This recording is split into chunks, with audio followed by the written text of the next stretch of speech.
दोस्तों good morning. कैसे हैं आप सभी। मैं मोहित चौधरी एक बार फिर से आपका स्वागत करता हूं आपके अपने चैनल स्टडी विद मोहित पर। दोस्तों और मेरे भाइयों बहनों, सभी से उम्मीद करता हूं कि आपके एग्जाम्स की तैयारियां बहुत अच्छे तरीके से चल रही होंगी। ठीक है।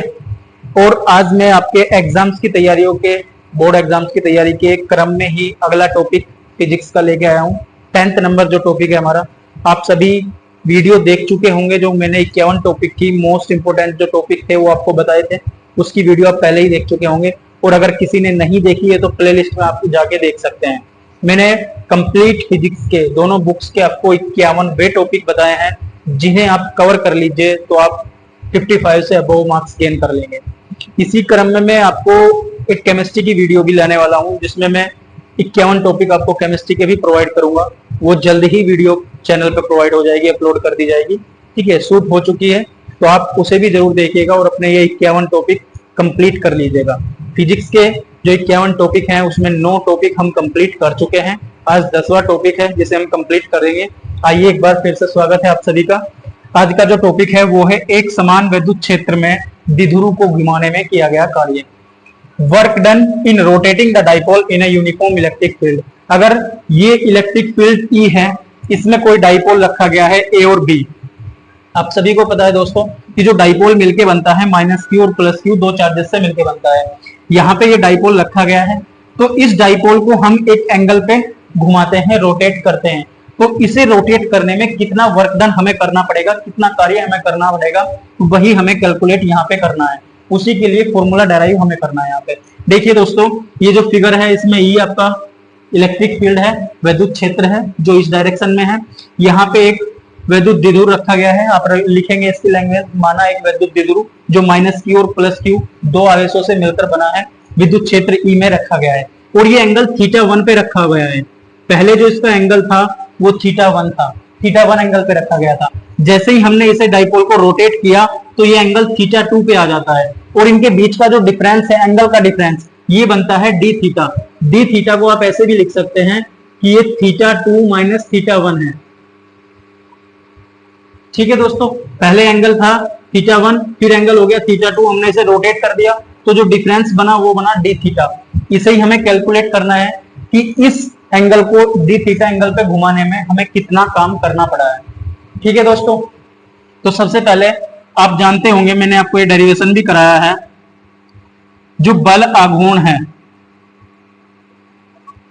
डाइपोल के लिए, जो बल आघूर्ण का फॉर्मूला होता है टो इज इक्वल टू होता है PE sin थीटा। दोस्तों इसे आप इक्वेशन फर्स्ट मान लीजिए। बल आघूर्ण का हम डेरिवेशन पिछले कर चुके हैं शायद 7th नंबर टॉपिक में, जिसमें हमने टॉर्क का फॉर्मूला ये PE sin थीटा हमने प्रूव किया था। ठीक है दोस्तों, आज हम आगे करते हैं इसी से। सबसे पहले हम लिखेंगे कि यदि द्विध्रुव को d थीटा घुमाया गया, d थीटा कोण पर घुमाया गया तो कार्य। सबसे पहले हम d थीटा के लिए निकाल लेंगे और फिर थीटा पे निकाल लेंगे कंप्लीट एंगल पे। छोटे पार्ट के लिए निकाल लेंगे, फिजिक्स में हम सभी डेरिवेशन में यही करते हैं, पहले छोटे पार्ट के लिए निकाल लेंगे, उसके बाद बड़े पार्ट के लिए, कंप्लीट पार्ट के लिए हम कैलकुलेट कर लेंगे।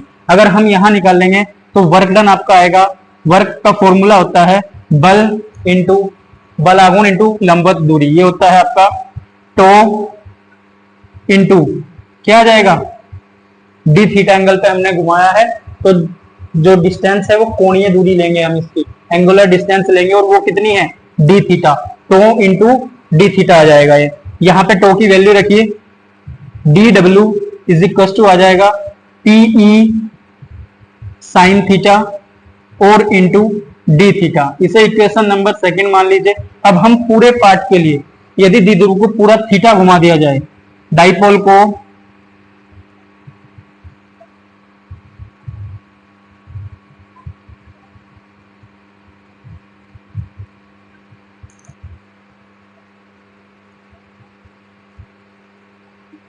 जब हम पूरा थीटा एंगल घुमाएंगे, अभी हमने d थीटा घुमाया है लेकिन मान लिया उसने पूरा थीटा घुमा दिया तो क्या करना पड़ेगा, हम इंटीग्रेशन करते हैं क्योंकि d theta plus d theta plus d theta करके क्या मिलेगा आपको थीटा मिलेगा। और समाकलन इंटीग्रेशन एडिशन ही होता है, तो जैसे ही हम इसका एडिशन करेंगे, समाकलन करेंगे, ये आ जाएगा आपके पास D W is equal to PE sine theta और इंटू डी थीटा।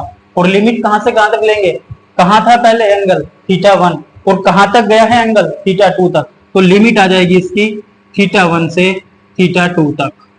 जैसे ही डी डब्ल्यू का इंटीग्रेशन करेंगे, ये आ जाएगा आपके पास डब्ल्यू पीई कॉन्स्टेंट है, बाहर आ जाएगा, ये बचेगा theta 1 to theta 2 sine theta और इंटू डी थीटा।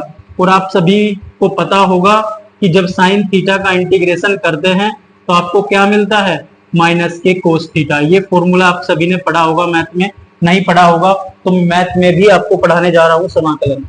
ठीक है दोस्तों, W is equal to PE theta 1 से theta 2 limit sine theta into D theta हो जाएगा। जब आप इसे इसका समाकलन रखेंगे, ये आ जाएगा पीई माइनस के कोस थीटा और लिमिट आएगी थीटा 1 से थीटा 2। अब लिमिट कैसे रखते हैं, यहां पे हम इसकी लिमिट रखेंगे दोस्तों। लिमिट कैसे रखते हैं, पहले अपर लिमिट रखते हैं, फिर लोअर लिमिट रखते हैं और माइनस में रखते हैं। तो इसे रखेंगे, ये आ जाएगा पीई माइनस, तो साथ में है ये इसके, ये आ जाएगा कोस थीटा 2, पहले अपर लिमिट फिर लोअर लिमिट और बीच में माइनस, माइनस और एक माइनस पहले ही है कोस थीटा 1, ये होगा पूरा आपका। पीई लिमिट हमने रखी थीटा 2, अपर लिमिट पहले रखेंगे और लोअर लिमिट बाद में रखेंगे। एक माइनस पहले ही इसके साथ में, बीच में जब आप लिमिट रखते हैं तो upper limit minus lower limit होती है, तो यहाँ पे एक माइनस ये आएगा। यहां तक आप इसका स्क्रीनशॉट ले लीजिए, फिर नेक्स्ट आगे करते हैं इसे। दोस्तों ये इक्वेशन यहाँ पे आ चुकी है हमारी, ये मैंने ऊपर कर ली है, यहाँ ऊपर लिख ली W is equal to PE minus cos theta 2 और माइनस माइनस कोस थीटा 1। अब नेक्स्ट आप क्या करेंगे, करना क्या है, अब तो हो चुका है लगभग सब कुछ। PE minus cos theta 2 minus minus plus हो जाएगा कोस थीटा 1, तो W इज इक्वल टू आ जाएगा आपका पीई, आप इसे थोड़ा सा प्लस माइनस को एडजस्ट करके लिख दीजिए। कोस थीटा 1 को पहले लिख देता हूं, माइनस की टर्म को बाद में लिख देता हूं, कोस थीटा 2, यही आपका फॉर्मूला बन जाएगा वर्क डन का। ठीक है दोस्तों, होप सो आपको बहुत अच्छे तरीके से समझ में आया होगा। अब इसके दो केस हैं, केस क्या है, और ये इंपॉर्टेंट है, आपके एग्जाम में पूछा जाता है ये केस। फर्स्ट क्या है, केस फर्स्ट है आपका कि इफ यदि थीटा 1 0 हो और थीटा 2 आपका थीटा हो, देन क्या करेंगे, तो थीटा 1 को 0 रखिए, तो यहां हम रखेंगे black marker, PE cos theta 1 की जगह 0 रखेंगे और माइनस कोस थीटा। तो कोस 0 की वैल्यू आपको पता है क्या होती है, कोस 0 होती है 1, तो W is equal to PE 1 minus cos theta. ये फॉर्मूला कब आएगा आपका, जब आपका थीटा 1 मतलब पहला एंगल उन्होंने 0 दिया हो, कि वो पहले उसी की डायरेक्शन में रखा गया है डाइपोल, जो आपका द्विध्रुव है अगर इलेक्ट्रिक फील्ड की डायरेक्शन में ही रखा गया है तो थीटा 1 आपका 0 हो जाएगा।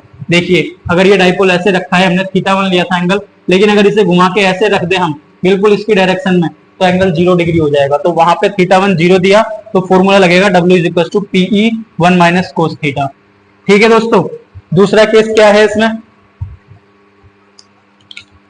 केस सेकंड है कि यदि थीटा 1 आपका 90 डिग्री दे दिया जाए और थीटा 2 आपका थीटा ही रहे। कहने का मतलब है कि जो डाइपोल है वो ऐसे रखा गया है बिल्कुल सीधा इलेक्ट्रिक फील्ड से 90 डिग्री के एंगल पे।